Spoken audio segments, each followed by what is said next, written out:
1 minus 9 is negative 8, and again 1 minus 9 is negative 8, and negative 8 times negative 8 is 64. But this answer is wrong because we did not follow the PEMDAS rule.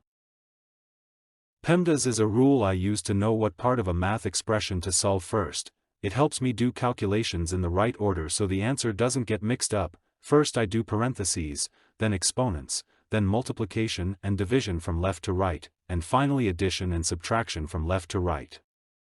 Please subscribe to the channel before solving the question so you don't miss future videos. According to the PEMDAS rule, we first solve the multiplication because it has priority over subtraction.